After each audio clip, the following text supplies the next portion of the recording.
Hello and welcome to the another video of cluster analysis. You must have gone through my first video of cluster analysis. If you have not, the link has been given in the description box. You can go through that. Now, that was a simple cluster analysis using Excel. Now, this is a little bit a very practical question.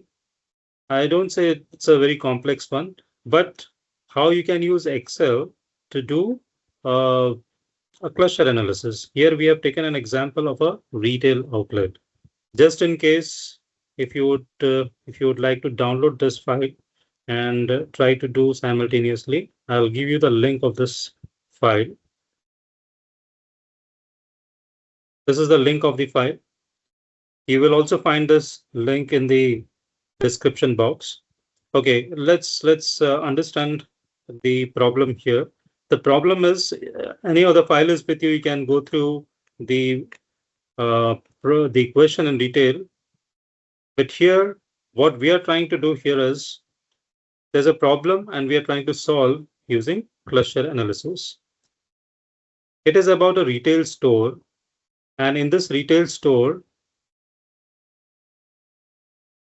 promotional campaign is done on a regular basis. There are as many products which are sold. So a lot of companies who are launching new product or for promoting their product, they come to in-store, they go to those stores, they visit these retail outlets and do in-house or in-store promotional campaign.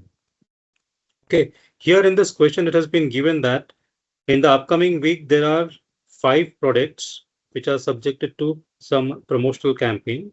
For an example, we have taken here, let us say a soft drink company is going to come and promote their product. Probably they must have launched a new product or new flavor. In this question, it has been given that they have launched a new flavor.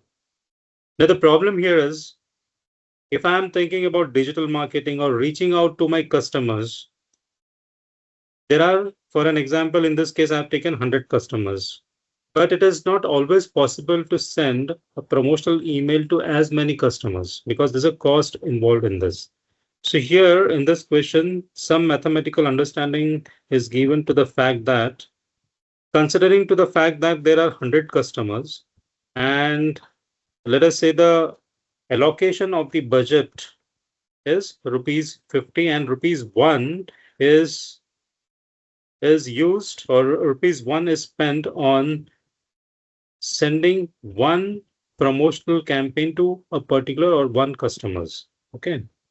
If there are 100 customers, either I have to choose those 50 customers. Who are those 50 customers to whom this promotional campaign has to be emailed?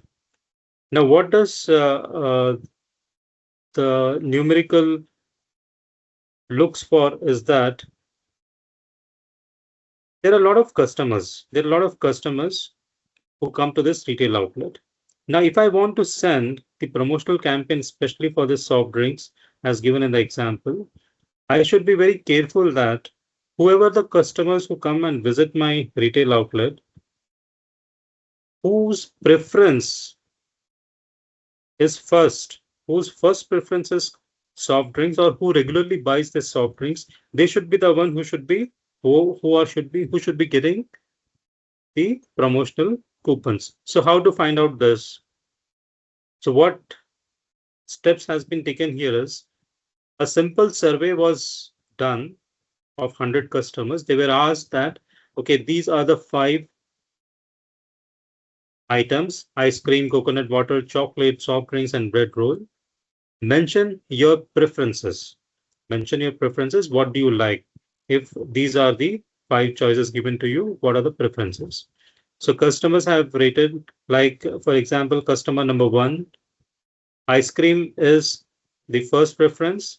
Bread roll is the last preference. Let us say the customer 10, customer 11, we can say coconut water is the first preference and 5th preference is the bread roll. Okay. All right. Now I have a data with me which has got the preferences of 100 customers. From this, I need to identify, of course, this is a very small data. From this, I need to identify whose first preference is the soft drinks, and they are the one who should be given the promotional coupons. So how can cluster analysis solve this? What we will do in this case is we will classify the customers into 5 clusters. Okay, we can have a clusters with preferences of ice cream, coconut water, chocolate, soft drinks, and bread roll as their first preference. And or you can say the least preference, right?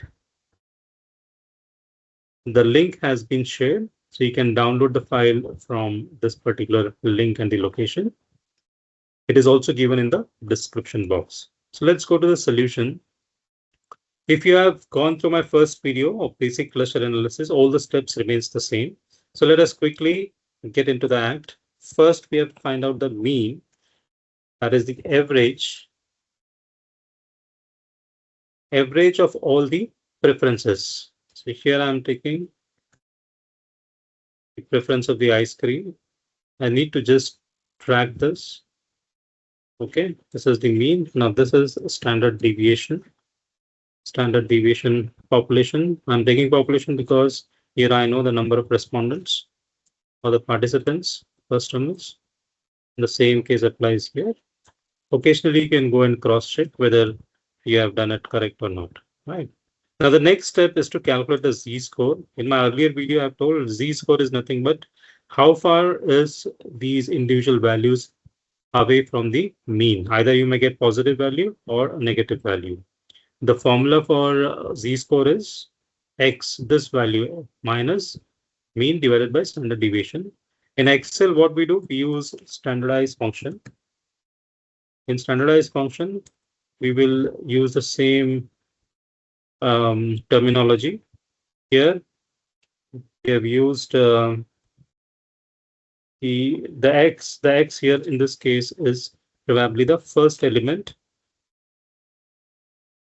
The mean in the mean of ice cream. That is the first first product. Now here we are going to lock the row and the column is free. The same case applies here in the standard deviation. Here we are going to lock the row and column is free. Okay, so now we have got this value. You need to simply go and drag this. You can just check it occasionally whether it is taking. I'm looking for the chocolate as a product, so it is referring to the mean and standard deviation of chocolate. Okay, so once you've got this, you need to just double click this and you get the complete answers. As I told, occasionally go and check whether it is picking up the right values. Okay, so it is doing that. Now, since we want to classify or have 5 cluster centers, our customers are 1 to 100. So we are going to put any random values here. Let us I put some 5 random values or a trial values. You can put it. You can say it. Now I put something like 97, 25.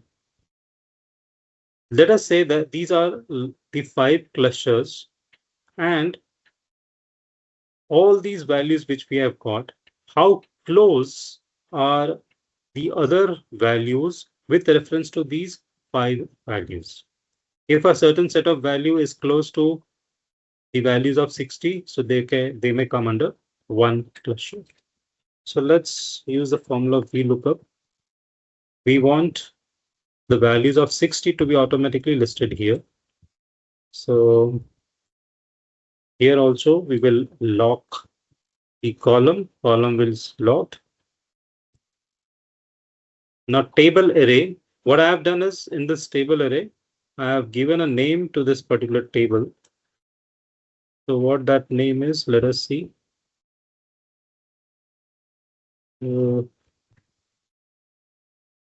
I don't have to fix this because I've already given a name to this table. The column index is going to be the second one, because I want, the moment it looks for this value, it is going to give me the values of the subsequent columns. So instead of writing hard-coded number, we will use, we will select on these cells. So once we drag it, it is going to automatically select these numbers. So here also we are going to, you can use function F4 to log this. In your computer, it can be, or in a laptop, it can be just F4. In my laptop, it is function F4. So I'm locking this using function F4. My row is going to remain constant. Column is moving, right? I want exact match. I do not want approximate match. So here I've got this. And on this, I'm going to drag this and just, so let us say the number 11. You can see here 11 minus 0.104, 1.23. So all these are, I may change these values as well. Otherwise, I put some values. In my earlier video, I had done this. Now, this is already done for you. This is like a template for you all.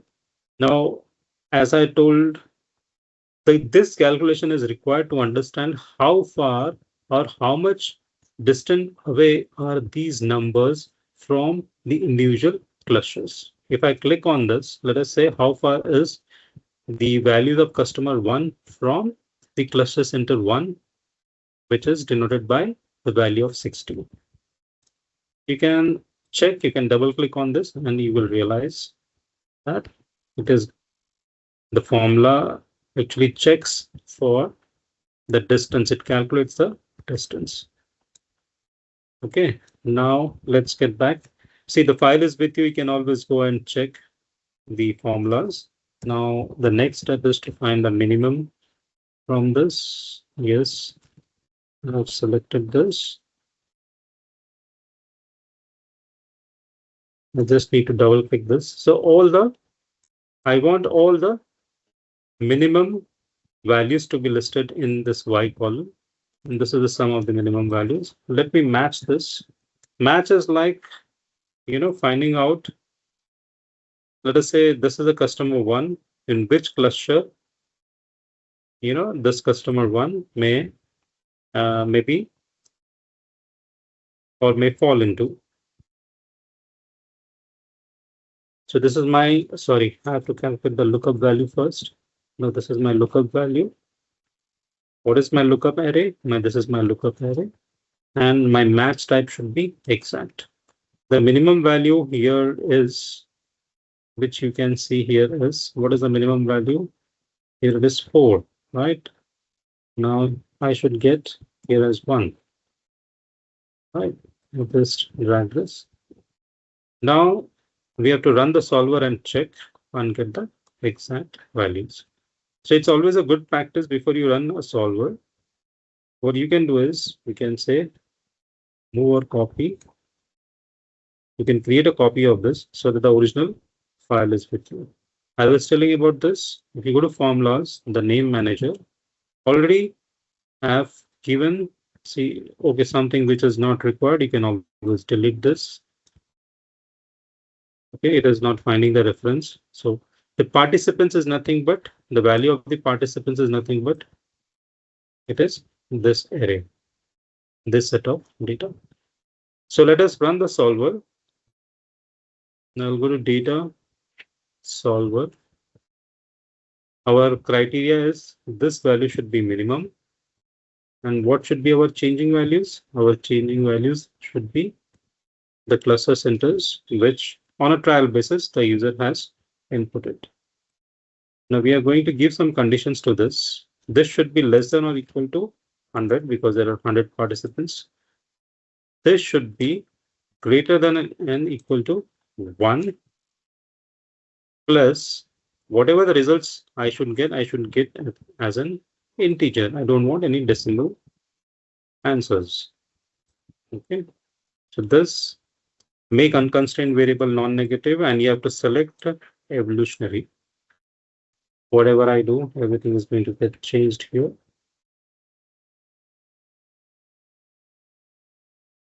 And you can see even these values are also getting changed.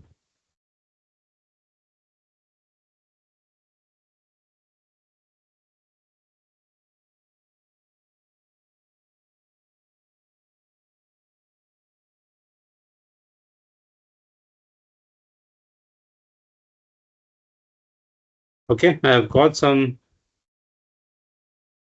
the answer. This is not important, but what is important? Let's keep this values. So here you can see, check that these are the sum is 100. Okay, now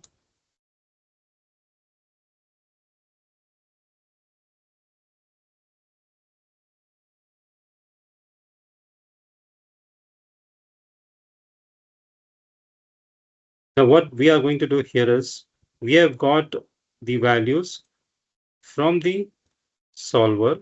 We are going to copy these values. We're just going to copy these values. Okay. And a template has already been made for you. You need to just paste it as a values. Now the actual, you know, solving of the numerical starts here. Let me just move and copy this. You can create as many duplicate sheets. Why we are creating? Because if something goes wrong, you can always go back and do modifications, or you can refer to the earlier sheets, copy it and do further calculations. Okay, now what we will do is we will sort this into ascending or descending order. Let us say I select this, go to home, sort this smallest to largest. I want to expand the selection as well. So I've sorted this. Okay, here it is. Now your cluster one, this is your cluster one. Okay, and cluster one, you can, if you want, you can always go and give some color to this. Now, how many are there in your cluster one? There are 18. Now, if you go and check at the table, you have 18 in cluster 1, 18 in cluster 2, 23 in 3, third cluster, 21 and 4, and 20 in the fifth. Okay. So this is your first cluster. This is your second cluster. You want to give some color to this? You're free to give any color.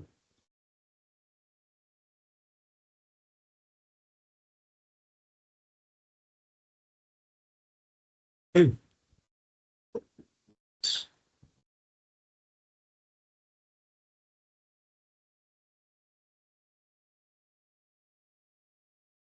All right. So now this data is quite small. So you can visually find out, what is the preference of, first preference of the customers in cluster one, right? But we will use, some formulas and to check how to do this. This table has already been given to you. So what I'm doing in this table is I'm using COUNTIF. I'm using COUNTIF to count, what is our first category? Ice cream. So let's select this range. Okay. In this range, so rows are fixed. I'm using function F4 to log the rows. Right, my columns are free. I need to, yes, I've logged the rows. Now, what is my criteria? My criteria is this.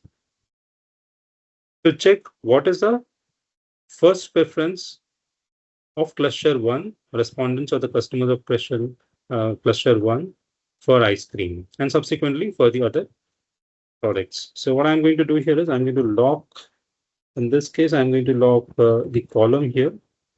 My row changes, but my column is fixed. Okay, so there is zero preference for ice cream in the cluster 1. So let us drag and check.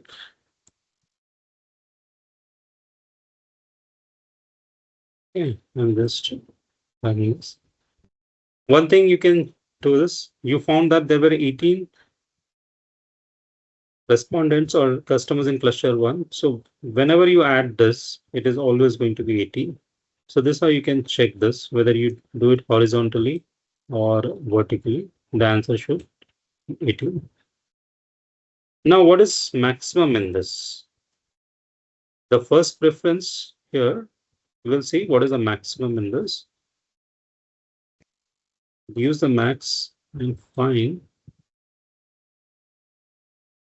Okay.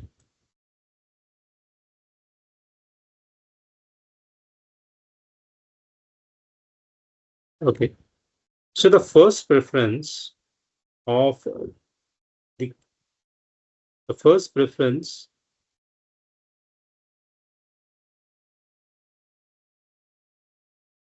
of the customers in cluster 1, that is how we are going to calculate the first and the fifth preference. So let's use our same match formula. Let's use the match formula. My lookup value is this. This is the number of this, or this is the highest value in the first row. My lookup array is going to be this between ice cream and bread roll. Okay, comma. I want an exact match. So it is going to be 0. Okay. Now when I drag this down, so you can see the first preference of cluster 1 is the soft drinks. The second is also the soft drinks. Here I've done a simple, this is a VLOOKUP. Here 1 to 5, I've named it 1 ice cream coconut water.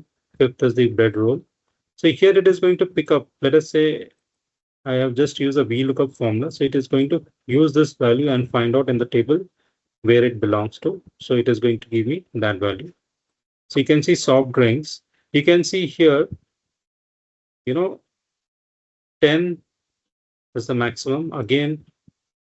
So that means first preference and the second preference of cluster 1 is soft drinks, followed by chocolate and bread roll. And here also it is bread roll. Okay, let's do the same for the other. Once you become expert in Excel, you can use this way to do it. So what I'm doing is I'm selecting, I've just copied from there. What I'm going to do is I'm going to just drag this here where the cluster 2 starts and ends. Okay, I think this is correct. Yes. Now I've selected this. Okay. Now the same thing I'm going to do it here. I'm going to do this. Now the best is we need to just copy this. In Excel, this is very nice way for quicker results. Now you can see here. So visually you try and see what are the first and second preferences of cluster 1, where you can see the soft drinks. Here it is, and for the respondent in cluster 2, it is telling chocolate is their first preference. You can also visually go and see chocolate is here. So you'll find lots of 1s and 2s. Here it is. The data is small, so we can visually check this. Otherwise, you have to use some formulas to find out what are their preferences, first and second, third, fourth, fifth preference. So I am selecting this again. Now this is for cluster 3. You just need to just select this and drag it where it starts, cluster 3, and where it ends. Okay, so it ends here. Starts. So just say enter. Okay, drag this down. So as I told you, at any moment of time, you can select this and say 23 respondents in cluster 3. 23 respondents, you are getting this number as 23. If you want to go and check, you can always check here in our table. There are 23 in cluster 3. Okay. Now again, we are going to copy it and paste it. So here you can check this. There it is, selecting the correct values. So you can see customers in cluster 3, for them coconut water is their first preference, right? I'm going to do the same thing here. Now this is for cluster 4. We will select this data. It's just we're going to drag this. Yeah, it's cluster 4 starts from here, but it ends here. So we are going to just move it here. Cluster 4. Say enter.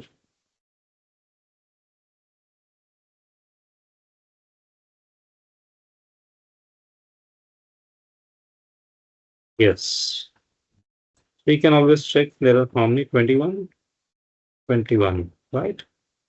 Again, we will just copy and paste. So bread roll is the first choice. If you want to visually go and check, bread roll is at the last. For the people in cluster, or you can see a lot of ones and twos are there for the bread roll. Okay. Now let's go and do it for this. Here also, we do the same thing. We select this. We select the participants or the values for cluster 5. Here we get it. Right. So there are 20 in this case. Yes, there are 20 participants. Now we'll use the same copy and paste in the earlier calculation. Okay, here it is. Now we find that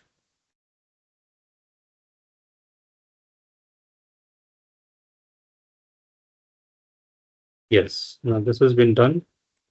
Yes.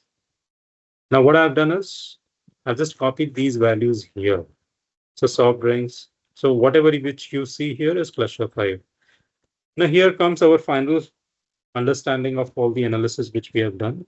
Our question was to find out, a soft drinks company wants to launch a new flavor. Yeah. Now the budget is only 50 rupees to send an email. Now you know that in cluster 1, the first and the second preference of the customers are soft drinks. Okay. Now you can look for the other clusters where you have soft drinks as second or third preference. Okay, so let's do that simple calculation.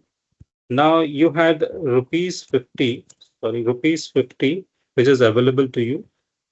And how many are there in cluster 1? How many respondents are there in cluster 1? It is 18.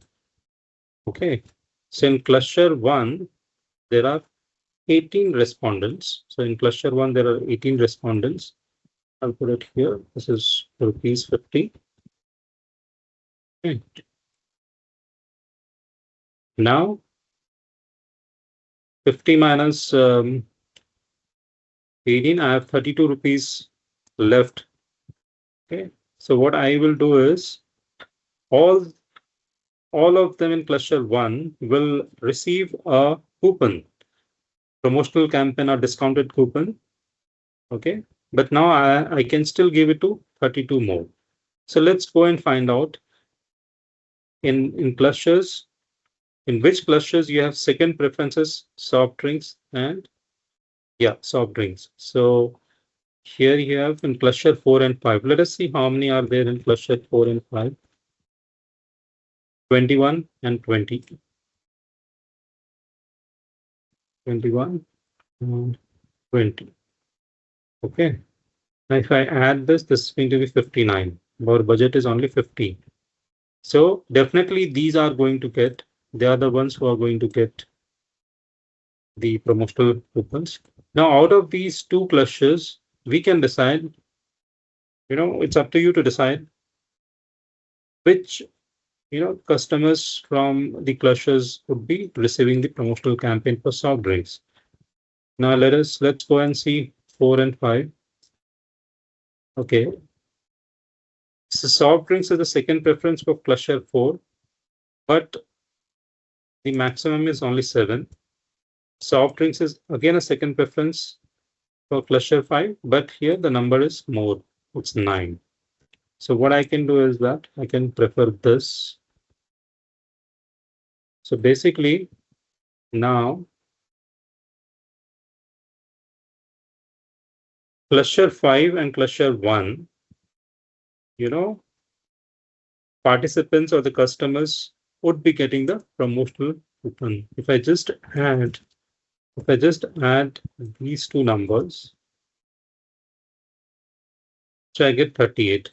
So at least 38 are the ones who are going to get the promotional coupons because their choices are first preference or the second preference. That is up to you. If you want to give them to the third, or you can select from this 21, or you can utilize those remaining 12, rupees to give it to some other, some other clusters. Okay, so this is how we quickly do this. Now, that was an example with reference to soft drinks. Let us say if chocolate, a company who wants to promote a chocolate comes for the promotional campaign. So respondents of cluster 2 are going to get, because their first preference is chocolate, so they are the ones who are going to get the promotional coupons, followed by, let us see who's, where chocolate is second preference. Chocolate is not a, yes, second preference is cluster 3. So at least these two clusters, respondents from these two clusters or the customers will get the promotional coupons. Okay. Now, what you can do this, you have to just select these mobile numbers, because people from cluster 1 whose first preference is soft drinks, second preference is also soft drinks. So select these mobile numbers and send them the promotional coupons. Okay. By this, we can avoid sending to, or emailing to those respondents or the customers whose preferences is last. Look, in cluster 3, soft drinks is the last preference. So this is how, by doing a simple cluster analysis, we come to know whose first preference or whose second preference is based on their preferences. Let's say if the budget was, good for you, if the budget was high, you'd have not done this. But if the budget is limited, you will definitely do this. This was a very simple data. So we were able to do this. Of course, the steps are going to remain the same. Thank you.